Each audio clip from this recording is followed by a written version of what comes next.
The current JAPA wave has its downsides. And not everybody can go to the US. I think that the environment you are plays a huge part in what you become. Don't you think if we keep exporting the best of us, that leaves the country in a more bigger trouble than we are already in? As a human being, you always have to think about yourself first. Who do you think the president of Nigeria cares about the most? Hello and welcome to JBS Conversations.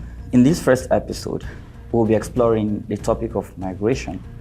I know that this is on the lips of many Nigerians as we continue to navigate the difficult economic challenges plaguing the country at this time. Thousands have left in the past 5 years and many more are gearing up to do so in search of greener pastures. But this wave of emigration doesn't always have a happy ending. We've seen reports of Nigerians stranded outside. We've heard about people losing their life savings to fraudsters in their journey to these foreign countries. But there are many success stories as well, stories that we can draw inspiration from. That is, for those of us who want to give this a shot, of course. And joining me to discuss all of this is a very special guest, a doctor who has traveled to 78 different countries and worked in 5 of those. Now he's using his experience to show people how to travel to the country of their dreams without too much hassle. He's popularly known as Wakawaka Doctor. You're welcome to the show, sir. Thank you, brother. Thank you. So it's amazing to be your first guest. Yeah. Yeah. So thank you very much for counting me worthy to be on your show, and it's a pleasure. Thank you for doing this. So firstly, can you tell us a little about your childhood? What was it like growing up? Growing up, I mean, I grew up in a regular, middle class Nigerian home. Okay. Father, an engineer, telecoms engineer. Mother, of course, I'm sure you can guess, a teacher. And she was the disciplinarian of the house, always ensuring that you followed the rules. She had these values and ethos that she just wanted the best for you at all times, academically, morally. Your social values needed to be this way. And always wanted to be a computer tech guy. That was what I initially wanted to become, an astronaut. Oh, wow. And then my father said, "Astro what?" Astro what? And then I said, how possible is that in Nigeria even? Yeah. And that time I had that dream of becoming an astronaut. I wrote exams to Berea College. I got a scholarship with Berea College in the US with the help of one of my friends. And my dad was like, "This is not happening." And then I said, "Okay, we'll do tech, computer science." And my dad said, what is wrong with this child?" So it was like, in this house, the only thing you're going to do is medicine. You have to be a doctor. And we fought and fought and fought. And I was like, "No, I'm not becoming a doctor. But who go pay school fees now?" So I ended up going to school, studying medicine. First year, I hated it. And then somehow found a way to pass. And second year, I started loving it. And I grew into it and I loved it. And in fact, I told him one day, I said, "This is one of the best decisions you've made for me."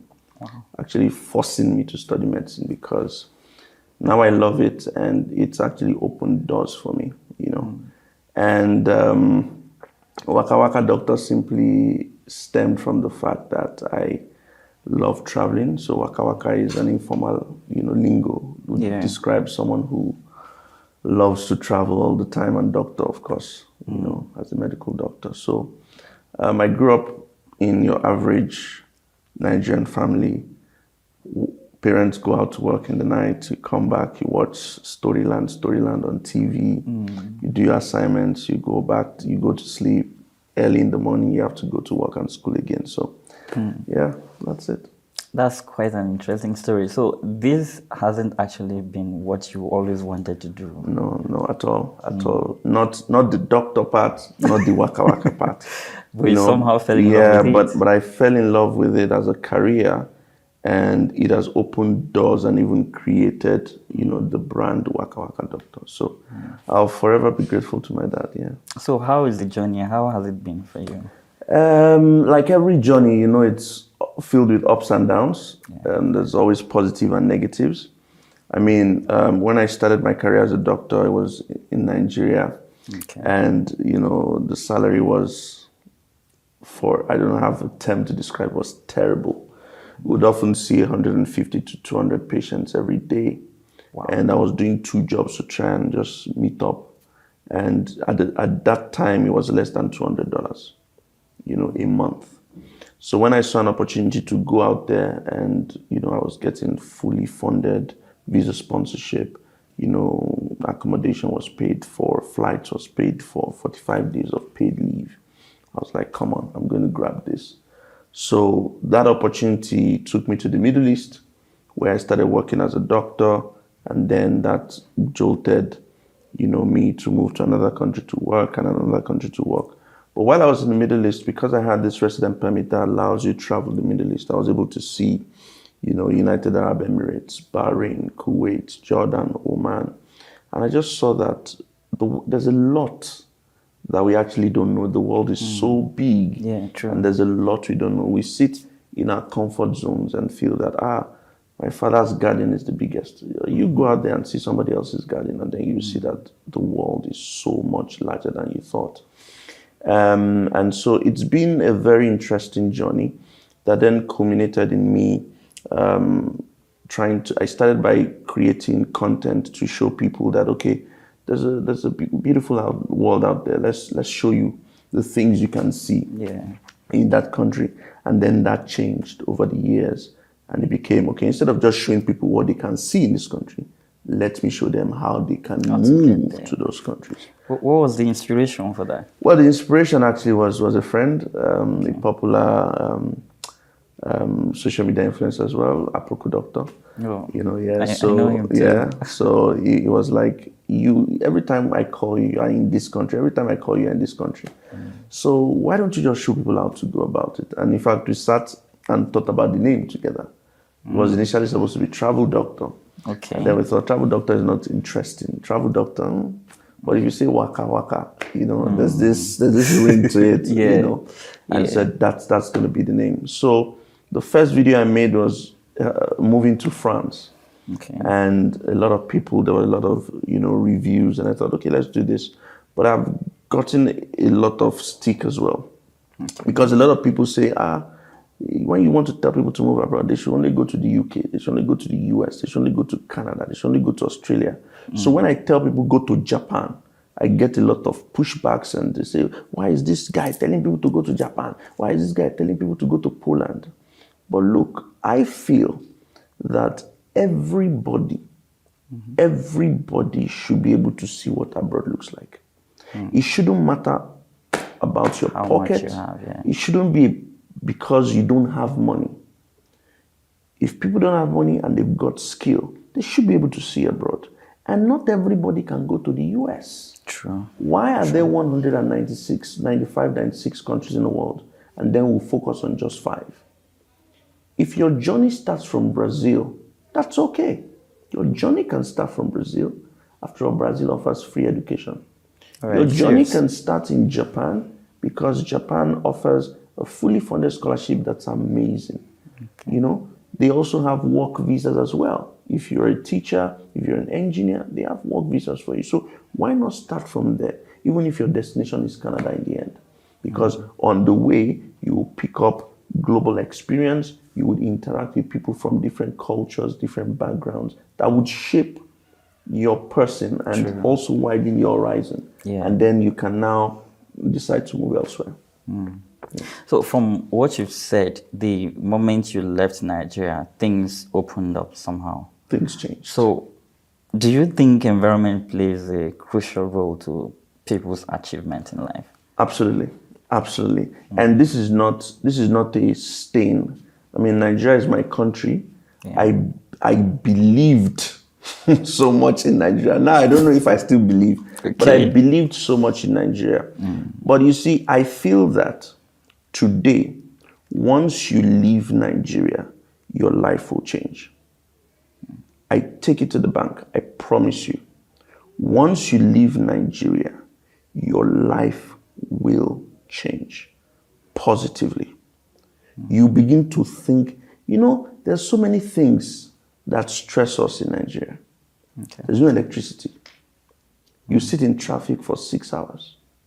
You suddenly find yourself in a place that functions, in a place that works. All you need to do is just think. You don't need to think about, where would I see light to charge my phone? Where will I see light to charge my laptop? This is not working. That is not working. No, you have everything. So you just need to sit down and be creative and think in a place where things work. So I've always said that once you leave Nigeria, your life just changes. Your perspective changes. The world opens up to you. And you can now see, I can tap from here. I can benefit from there. That is not to say that there are no people in Nigeria who make it. There are people doing excellently well in Nigeria, and I bless them. God bless them. That's fantastic. But not all fingers are equal. Yeah. So everybody, and I think that everybody should be able to have opportunities, not just secluded to one place. You should have an opportunity to see what's out there for you. So I think that the environment you are right now plays a huge part in, what you become, basically. That is quite something, because on another thought, don't you think if we keep exporting the best of us, that leaves the country in a more bigger trouble than we are already in? The country is already in trouble. Yeah. The country is already in trouble. So how deep a trouble can we get into? Oh, it can get worse. And that's okay. That's okay. Because as a human being, you always have to think about yourself first. Who do you think the president of Nigeria cares about the most? He doesn't give a toss about you. He gives a toss about him first. All the politicians in Nigeria, they care about you. They don't care about you. It is them first. And human being, it's a general phenomenon. You have to be selfish about yourself. So you have to look after yourself. All right? I never wanted to leave Nigeria. It wasn't in the plan at all. Because we would all think that Nigeria will be great. If 1 naira becomes $1 today, we'll come back now. Yes. If 1 naira is $1 today, and I wake up and there's 24 hours electricity, and I step out and I drive on good roads, and you pay me at least $5,000 every month as a doctor, that's as a basic salary with other additives, I'll come home. But you see, these basic amenities are not there. The government is not working. So what do we have to stay? Why do we have to stay? But if we are not here to demand the government work for us, that means we are just giving up on the country then. There's something I always say, that it's not my job to build the country. And this is the spice of life. We can debate this. Okay. It's debatable. But my opinion is, it's not my responsibility. There are people that are fighting. They can continue to fight. Me, I don't have power to fight. I don't have power to fight, So, and looking at it again, this is my own community responsibility as well, because telling people to leave the country also has its own advantages, because you look at remittances that come back into the country. Sure. Yeah. You look at people who go outside to acquire skill and then come back, to develop, play a part or play a role in the country. I have always believed that emigration or migration as a whole is a cycle. Mm-hmm. So if you go out to complete that cycle, you definitely have to come back and give back. So it doesn't even have to be your country. It might just be your own family. It might be your local government. It might be your just a small circle. Yeah. You're contributing your own quota. So yes, people will say, oh, you're selfish, you're not patriotic. That's fine.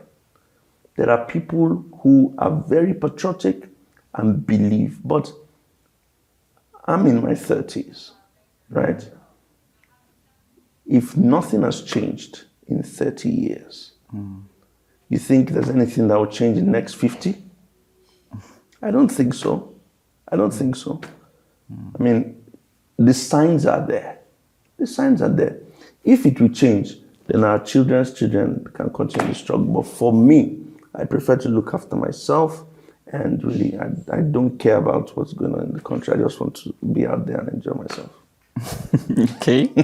Well, about 16,000 doctors left Nigeria in the last 5 years alone. And currently, according to a report by Punch, the country has 55,000 licensed medical doctors to serve a population of 200 million people, right? So, in fact, sitting here right now, I am very lucky to have a doctor all for the next few minutes. Yes. You get? But then, I have to ask, do you still practice? I still practice. Okay. I still practice. And I suppose your next question will be, why are doctors leaving? And why are doctors not staying? Yes, I'm coming there. Okay. But would you want to, you talked about if they provide these social amenities and increase the pay for these doctors, would you come back here? I don't, see, the thing is, I don't mind coming back. Okay. I'm here in Nigeria now because home will always be home. True. Home will always be home. Don't think that, the other side is so green and doesn't have its disadvantages, or it doesn't have its problems, or doesn't have its issues. There are issues on the other side too. And home will always be home. There's a proverb that says that, if everything is scatter, finish for outside, there's always home to go back to. So Nigeria will always be home. And if everything is put in place, there's no reason why people will not want to come back. But the question is, will everything be put in place? Will everything be ever put in place? Will it ever get to a time when people just look and say, let's just forget about politicians can do what they want to do. We will just sit down here and just, give up on the whole situation. I mean, there are people who are brave enough to take on the government, and I salute their courage, but are we going to see results anytime soon? That's the question. So look at the last election, for instance. You and I will play our part. I left and came here to vote. We'll play our part and vote. So what happened at the end of the day? Did the vote count? They stole the vote. So to answer your question, if things change and move in a positive direction, personally, I'd come back home. For sure. Why do you think doctors are running away in this big number? Because this is quite concerning. Okay, let me ask you, have you really been to some places to see hospitals? Yeah, I've seen quite a few. In fact, no, we're not talking of... Harry is doing us the justice of showing us hospitals right now on Twitter. That is X. If you go to hospitals, and I'm not even saying hospitals in states, I'm saying go to local governments and see hospitals. That's primary healthcare. Primary healthcare, and see hospitals. You ask yourself, who exactly is in charge of this ward, or who exactly in charge of this local government? Deplorable state, dilapidated structures.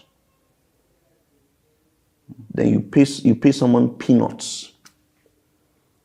When I was working in Osun State, with 98,000, 6 months, 98,000, 6 months they didn't pay us.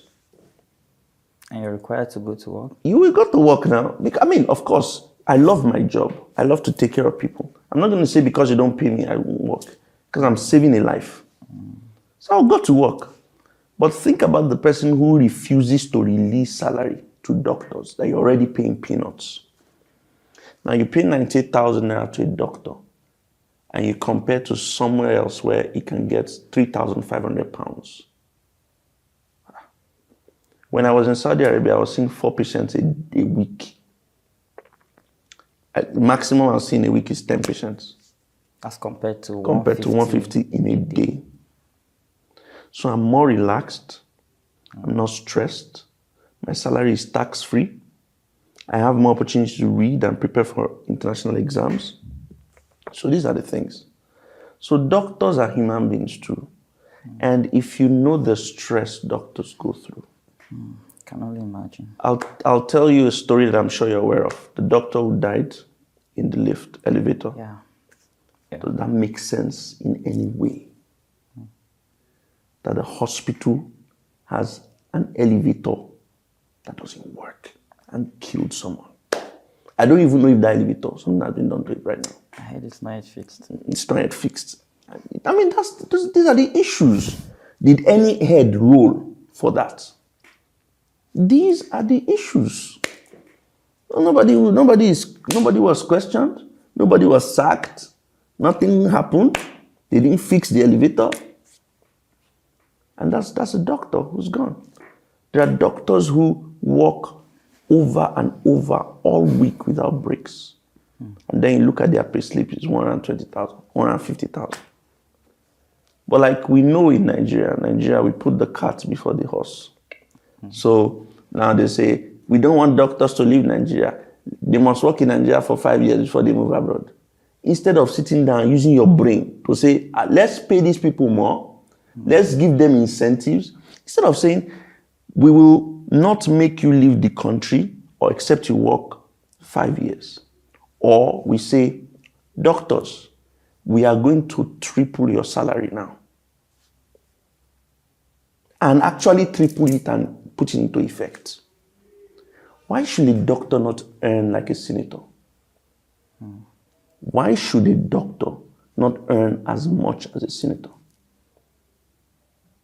That's why senators are fat.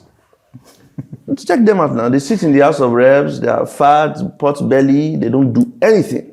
And the people who are actually working, teachers, engineers, doctors, you starve them of what they deserve to have. These are the issues and many more in Nigeria. So you can't blame doctors who want to leave. Yeah. You see a better opportunity out there, you take it.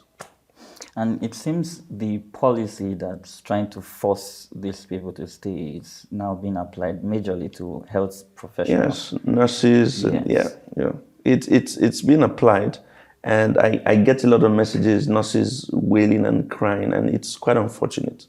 But like I said, Nigeria has a deep, critical thinking problem.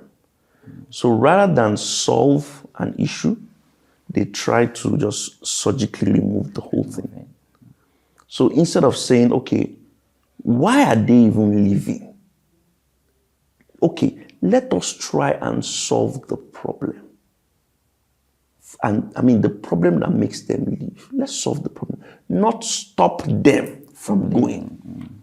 Oh, so you think that doctors, you see, another thing people think is, now, you stop doctors and nurses from moving. Okay, but there are other ways doctors and nurses can actually work abroad without needing your license. There are a doctor and a nurse can work in 20 different fields, 50 different fields that would not require a license. So you've actually not done anything. You've not done anything.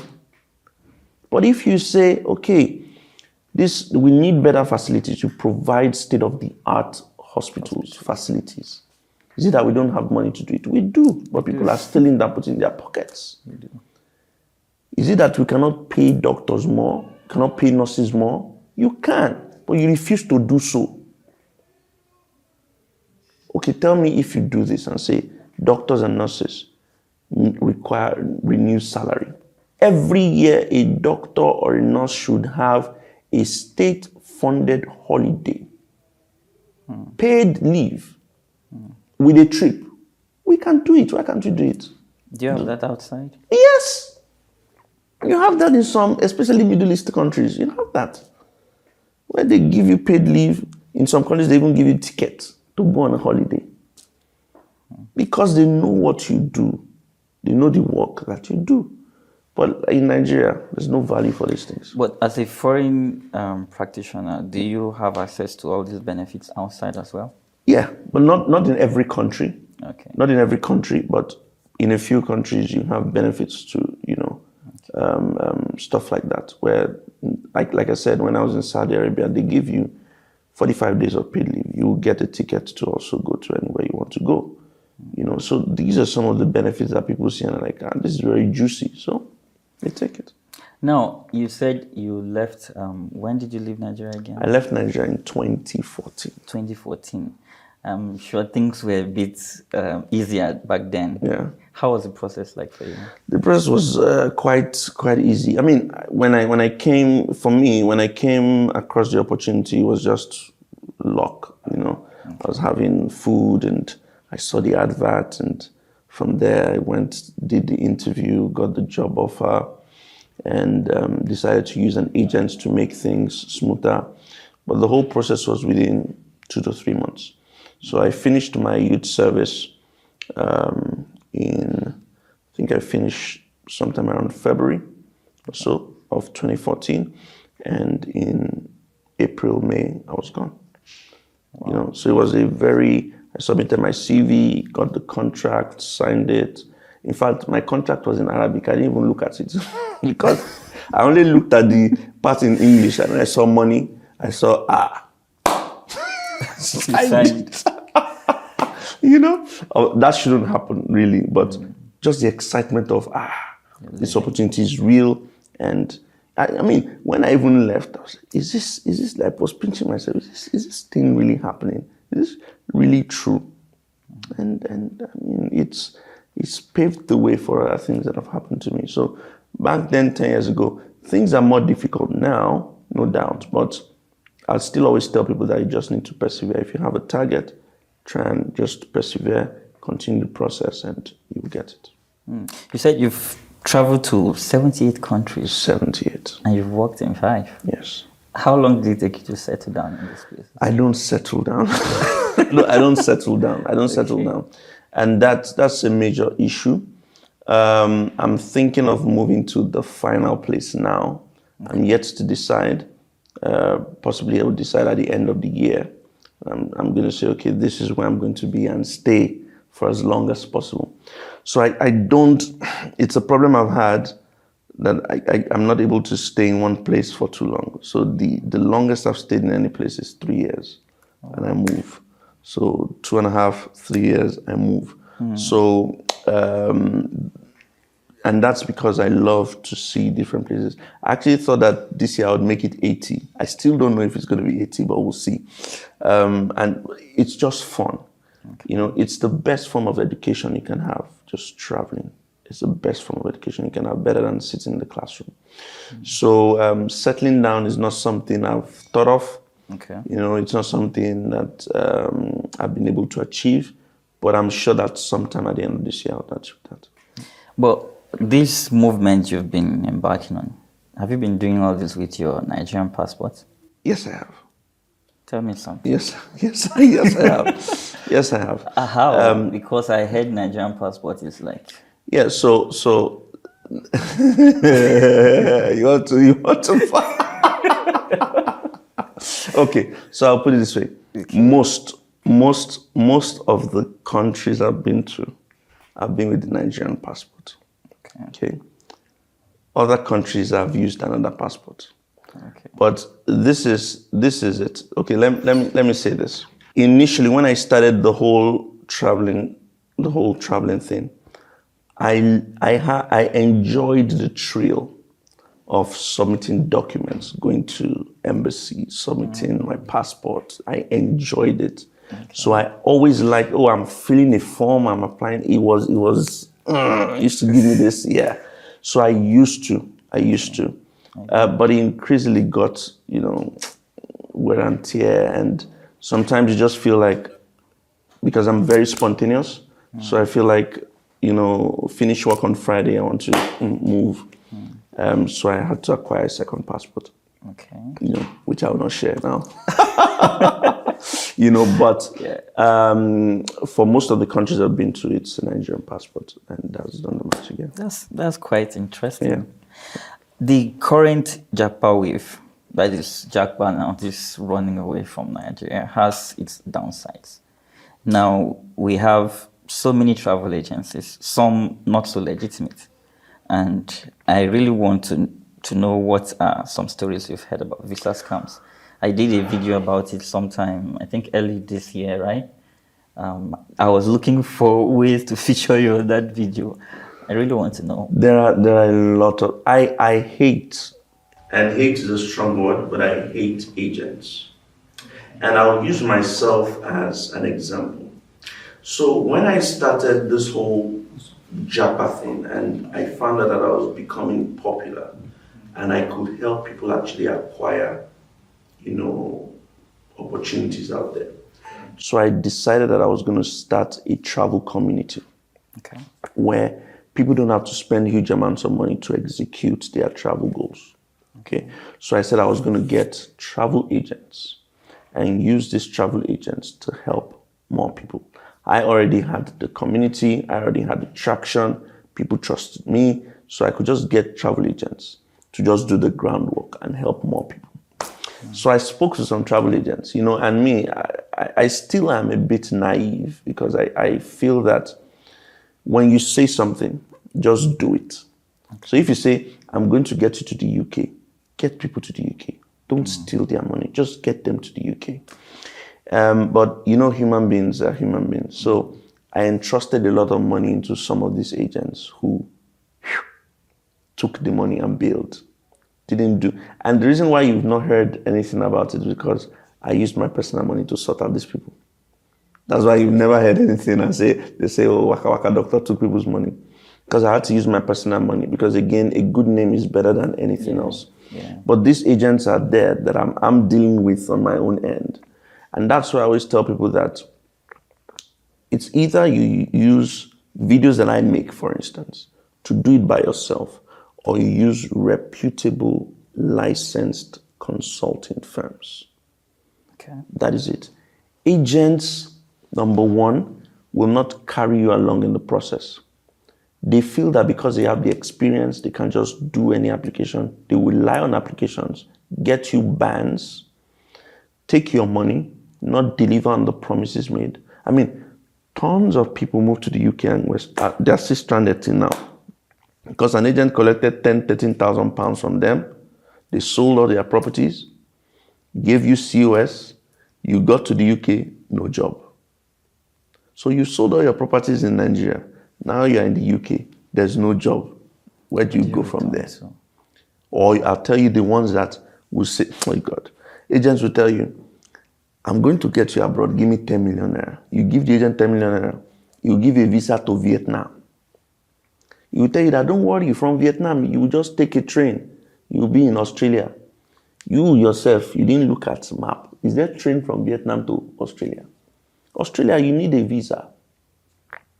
So you get to Vietnam or you get to Malaysia, you become stranded. Because you can't fly to New Zealand, you can't fly to Australia without a visa. They say, don't worry, wait there, there's job. There's no job. Or those that lie and say, you will use visiting visa. They will use a visiting visa. Once you use a visiting visa, you get there, you find work, you stay. Once I hear agent, is equal to liar. If, in fact, people that I recommend are people that I have to see your license. Your license to do it. If you're telling people I can help you get to Canada, then the IRCC must, which is the regulatory body for Canadian immigration, must recognize you. If you're telling people that you can help people move to the UK, then the UKVI must give you a license. Those are the only people. So all these other agents here and there, I tell people to run away from them. But as a novice now, I don't know how to differentiate those. How do I know if this agent has the license? Okay, so you ask. Okay. You ask. So say for instance, an agent says, okay, I can help you go to Canada, and he lies and says, I have a license. Collect his licensing number. Go on IRCC website and check. IRCC website, there's a list of all licensed agents. So go and check if his name is there. If his name is not there, that's a lie. And let's assume that, okay, even you can't check that. There are things that agents do that would give you an idea. Okay. Agents don't communicate. They don't communicate. They don't listen to you. Even if they communicate, they don't listen to you. It's a one-way street. This is it. Agents will tell you to lie on documents. Agents will tell you to lie on documents. Falsify this. That is the unlicensed one. Yes, the unlicensed one. They will tell you, falsify this. Don't worry. This is how this person did it one time. Let's just change this. Let's do this. You will know that that's not real. So they always give you red flags here and there. And if you pay attention, you'll be able to catch them. There's no receipt of transaction. They will tell you, okay, don't worry. Yeah, they will tell you stories.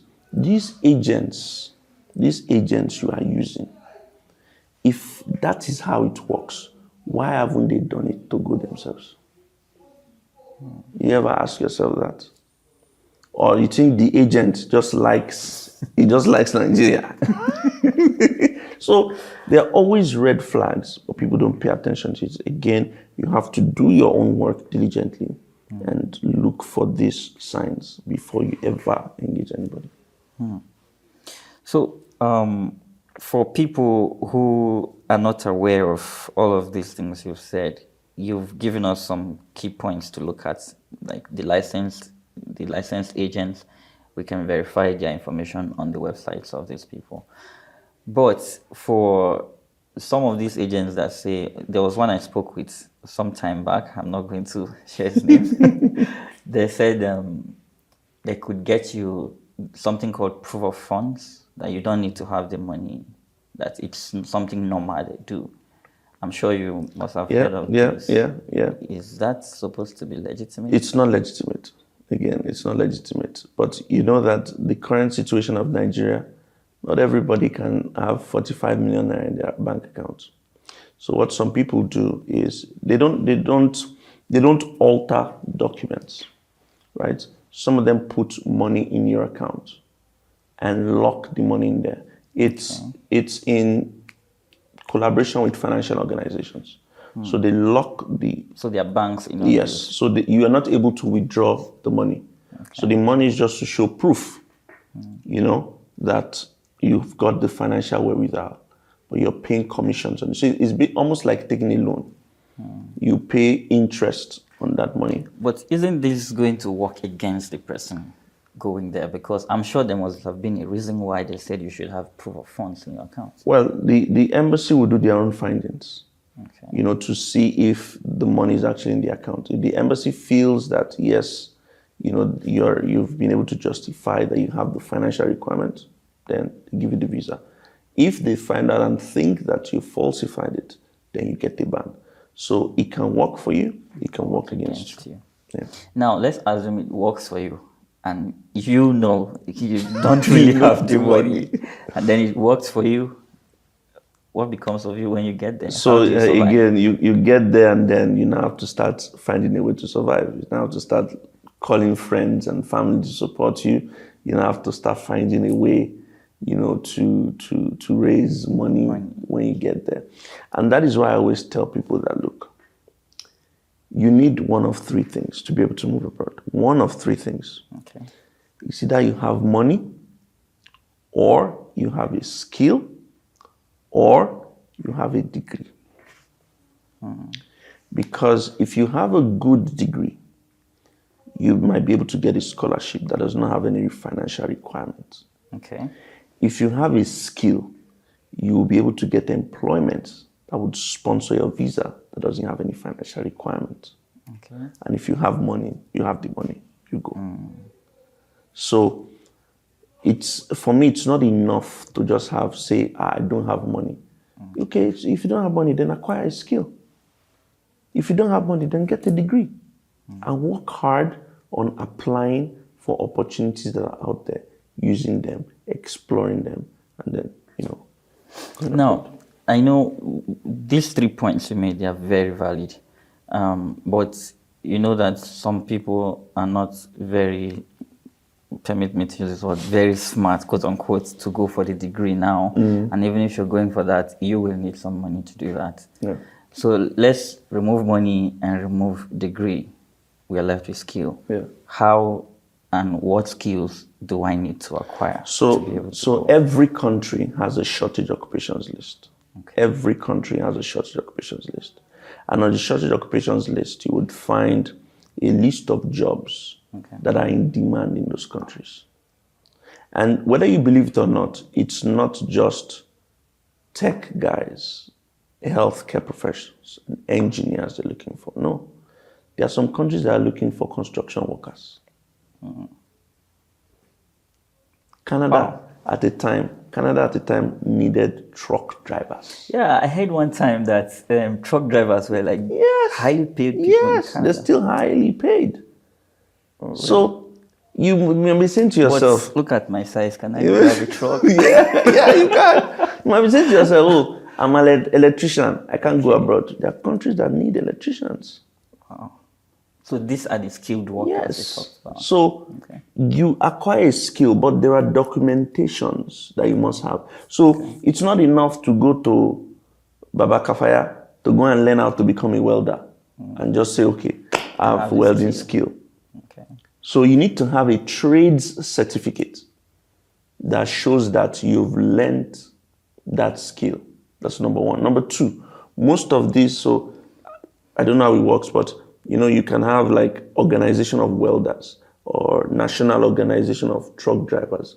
You need to be able to get a reference from that organization to say, I belong to the organization. So a lot of people don't have these documents. Plus the fact that you might also need to write English tests. So these documents is what's required. But once you have the skill, and you can support it with these documents, and you can apply to as many people at places as possible, you have a very high chance of landing jobs. You talked about acquiring trade certificates. How do I go about that? There are trade unions. But believe it or not, there are trade unions. In Nigeria, for example, you have trade unions. So you just reach out to the trade union, or you reach out, so you have to, or you can learn the skill from a reputable, company that can certify you. And that's how you get it. But people don't know that there are trade unions in your country that you can approach, to get these trade certificates. Wow, this is an eye opener for me too. So let me ask you now. I want to relocate from Nigeria. Subscribers, sorry, How do I go about it? Okay, so moving abroad. First, you have to sit down with yourself and ask yourself a series of questions. Why do you want to move abroad? Are you moving abroad because our Wakawaka doctor is always saying it, you must move abroad by force, that's why I want to do it? Are you moving abroad because, everybody is JAPA now, let's JAPA? Are you moving abroad because you want to get a better pay? You want to get improved financial remuneration? Are you moving abroad because you feel that where you are right now is not safe, you need somewhere safer? Are you moving abroad because you're tired of the passport you have and you need a better passport? Are you moving abroad because you want access to better facilities, better, basic amenities and improved quality of life? You need to ask yourself that question. That would help you determine where you want to go. Because if, for instance, you want to move abroad just because, the reason you want to move abroad is because security. If Togo is safer than Nigeria, and you go to Togo, you've jackpot. Because Togo has now served the purpose for you. Yes. So if you want more money, and you found more money in Lesotho, you have jackpot. Because Lesotho has now given you the opportunity to earn more money. So you need to ask yourself why. You now need to ask yourself also when. So there needs to be a time frame. Am I giving myself 6 months, 9 months, 1 year, 2 years to prepare? Then you need to also ask yourself how. How am I doing this? There are 3 ways to do it, about 5 ways to do it. You can move through the student route, you can move through the job route, you can move through the permanent residency route, you can move through marriage. Then there's asylum, which I don't always recommend. Why? All right. I don't recommend asylum because it has to be the last resort. When you apply as asylum seekers, as an asylum seeker, there's many disadvantages that come with it. Aside from the fact that you will be labeled, there's also societal witch hunting that comes with it in different countries. There's some privileges that will not be open to you as an asylum seeker. So I always feel that it should be the last resort. Okay, so once you've critically looked at these 5 routes, you now decide which one you want to take. I've always said that moving as a student is the easiest one. Okay. Is the easiest one. So you ask yourself, you want to move as a student. The second one is moving as, through the job route. Okay. So what skill do you have? How do you want to move? Are you a creative? Are you a professional? Are you whatever skill you have? You then start applying for jobs that come with sponsorship in your own role. If you're a creative, for instance, there are global talent visas around the world. There's EB2 NIW visas in the US. There's the global talent visa in the UK. There's the digital nomad visas that are all around the world, even in Southern America. So you have to ask yourself this as well. If it's permanent residency, you can apply to Australia, you can apply to New Zealand, you can apply to Canada. You've got permanent residency options. So you have to ask yourself how you want to do it. Once you decide that, then you start the process. I've got tons and tons of videos. I think I have about 300 videos. Wow. On my YouTube channel that talks about different routes to move into different countries. So the last question you ask yourself is where? Where do I want to go to? Remember, I've said there are 195 countries in the world. Don't restrict yourself. Open your eyes. Select the one that fulfills, that fits the reason why you want to move. So it shouldn't be, that country is not sounding sweet in the mouth.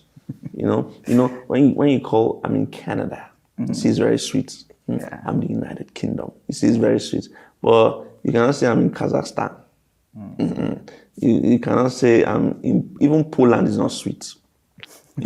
So and some people look at flags and say, this country's flag, it's not, but that's not it. It shouldn't be about the name of the country or the way the flag looks. It should be about why you're moving there.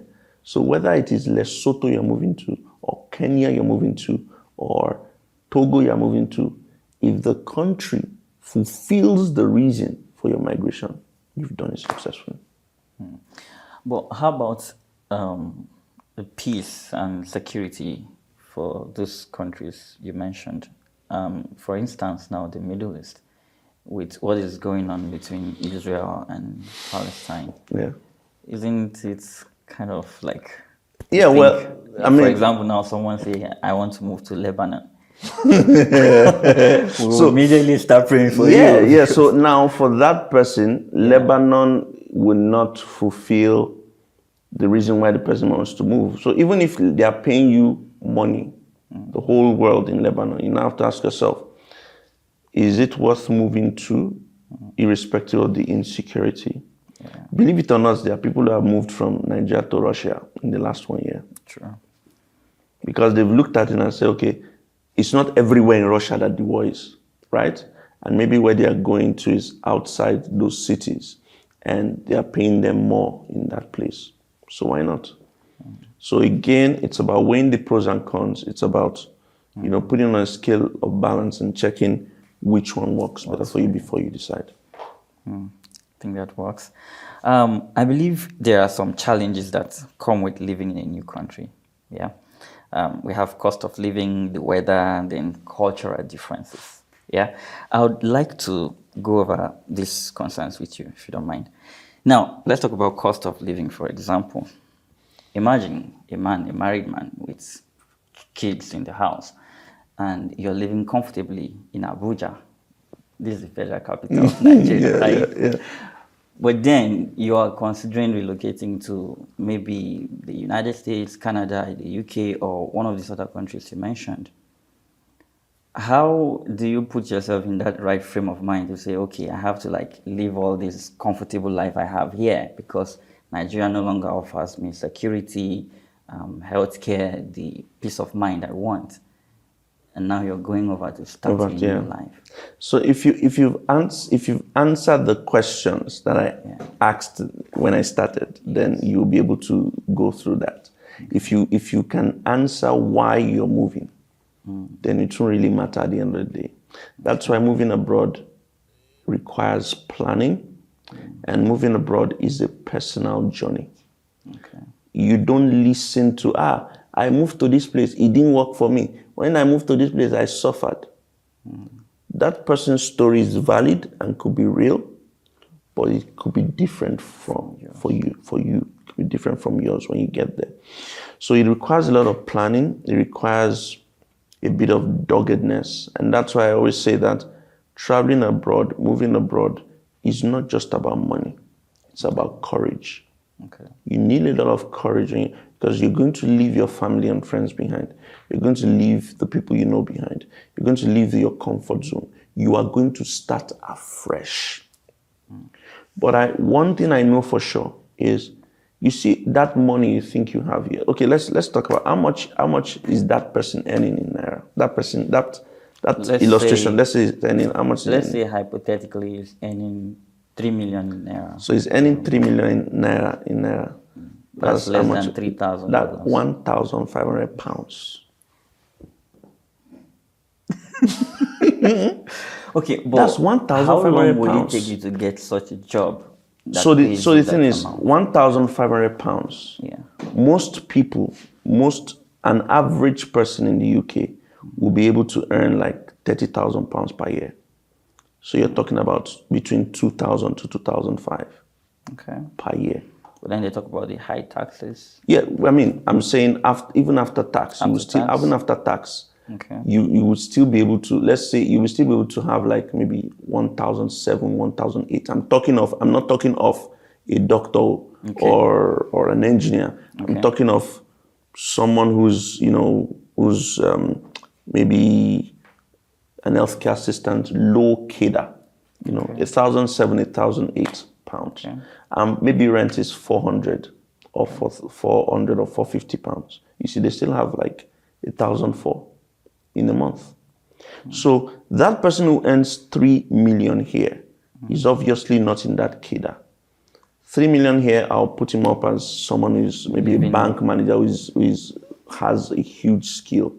So when you go abroad, remember that you're starting afresh and your CV would work for you. You need a lot of patience, but your CV will work for you and you would succeed. You will earn big money. There are people who work abroad and earn $5,000, $10,000, $15,000 monthly. So it's extremely possible, but you need to be patient. But if sorry to cut you here, if 500,000, not many earn up to 500,000 here. We have to be very realistic. Very honest. But if you earn up to 500,000, 1 million naira in Nigeria, some of them you can live very well here. Yes. Right? But that won't even take you through a month's rent in some of the cities out there. Okay, so if you're earning what will be if you're earning like 1 million naira, again, I always say that you see that big money you are calling in Nigeria here. It's small money there. Actually. Okay, and once you've answered that question, why am I moving? It helps a lot of things. That 1 million naira is less than $1,000. Yes, $600. $600. Who is earning $600 in? Let me ask you who do you think, when you watch a Manchester United game or a Chelsea game, who do you think fills up the stadiums? The middle class. Yes. They are season ticket holders. Season tickets. And it's if a match day game is like £55. Some as high as £100. And you have people that go every day. They watch 70 games in a season. How are they able to afford it? So they work hard, they make enough money to be able to, and all these people that travel around the world, they are not rich now. That's why you see the average white person travels. Yeah. They're not extremely rich. So if you earn 1 million naira here, you're comfortable, no doubt. But I believe strongly that you can achieve more. If you're willing to push beyond the barriers and do more, that 1 million naira will be like chicken. So let's talk about the cultural differences. Now, this is going to be a difficult one, but we'll do it. Yeah. As an African, I'm sure it's going to be like a nightmare scenario. If you wake up one morning and your son says, "Hey, Dad, I'm no longer a boy. I'm a girl. Not even a girl. Oh, I'm gender fluid." I'm a stone. Yeah, I mean, you see, assimilation, okay, cultural assimilation is one of the things you have to do when you migrate. Okay. But you don't need to assimilate fully. You adapt, but you don't take everything in, hook, line, and sinker. If you're an African, and we know our background, where we're coming from, these things that we hear these days are totally unacceptable. People can come for me. I don't care. There are only two genders. Okay. You're either male or female. Okay. So if your child comes to you and says, I'm gender this, gender that, you reset the brain now. Reset the brain. You reset the brain. But honestly, do you ever have these concerns? I do, okay. Because when kids go out there, then they get a lot of interaction. It's in schools these days, and that's why the family unit is very important. Yeah. So orientation, continuous orientation and reorientation has to continue to happen in the home setting. In fact, some people are talking about not sending their kids to school anymore and just homeschooling them. Yeah. But again, that's why you have to be careful and do your proper research about where you're going to. The whole LGBTQ stuff is global, but you have to really pay attention.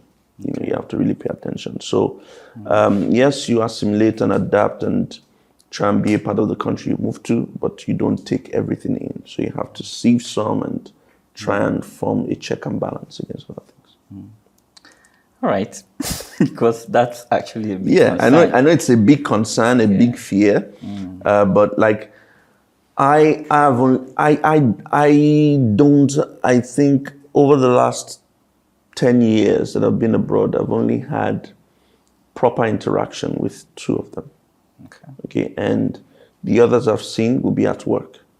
Okay, so you can see that I don't have any close relationship with anybody in that circle. So you can be selective about the kind of people you meet, the kind of crew you roll with, the kind of people that you also have access to or that have access to you.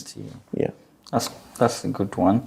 Now, for our last question, I know you participated in the last election, and from our conversations, I know you're very disappointed with what happened. Now, it seems like everyone with means is running out to find a better life. Honestly speaking, do you think we will get it right at some point? I've taken a deep breath because I want to be careful what I say and how I deliver what I say. Yeah. You see, if I say that I was disappointed, it means that maybe I wasn't. I knew what the outcome would be, even though I played my part. And there's so many deep-rooted problems in Nigeria. So many. When someone can open his mouth and say, it is my turn. When someone says, it is my turn to be something, that means no matter what you do, it's beyond political campaign. This is me saying, there's nothing you can do. It is my turn. You told me to wait. Yeah. Your time is coming. The next one told me to wait. My time is coming. But this time is my turn, and there's nothing you can do. When someone boldly says that, also and Nigeria is a place where you can clearly see that this person is brilliant, this person is smart, has the concept and idea to birth development or create a change. But you look at this guy and just say, he's my guy. You no get sense. There's no reason why he should be there, but he's your guy. Because of his complexion, or because of his tribe, or because you're your neighbor, then that has to be the person. Because all we need is for us to be objective. A lot of Nigerians are not objective. A lot of Nigerians don't read. A lot of Nigerians don't care. It is what they will eat now. That's what they want. So the outcome of the last election, deeply, deeply disappointed, but I wouldn't say that I didn't see it coming. I knew it was going to happen, but I have gotten to a stage where whatever happens in Nigeria, it doesn't concern me. I'm not saying it doesn't concern me. If you people don't stand up for yourself and do what is right. Me, I am outside. I only come to Nigeria when I want to eat amala, when I miss suya. That's the only time I come to Nigeria. So the day Nigerians are ready, things will change. The typical Nigerian is very docile. The typical Nigerian is very shy. The typical Nigerian is all mouth. All mouth, no action. When the Nigerian is ready to bell the cat and take the bull by the horn, none of these people will be able to stand. That's the truth. I'm sorry, but that's all we have time for today. Thank you so much for doing this, Wakawaka Doctor. Thank you very much. I'd like to follow you. Thank you once again for taking out the time to be with us. Thank you. Yeah. So if you are interested in traveling abroad, it could be for holidays, studies, or even permanent relocation, go check out the YouTube channel of Wakawaka Doctor. I'm sure you will learn a lot from there. The tips he shares on there for free will save you the stress of doing it blindly, and who knows, keep you away from scammers. Also, do well to vote for him. He has been nominated for, what's the award? It's Best Male Content Creator of the year. Of the year. Yeah. I've done my own vote. Thank you. Please go check that out. Thank you once again. Thank you very much. Thank you, bro. Thank you.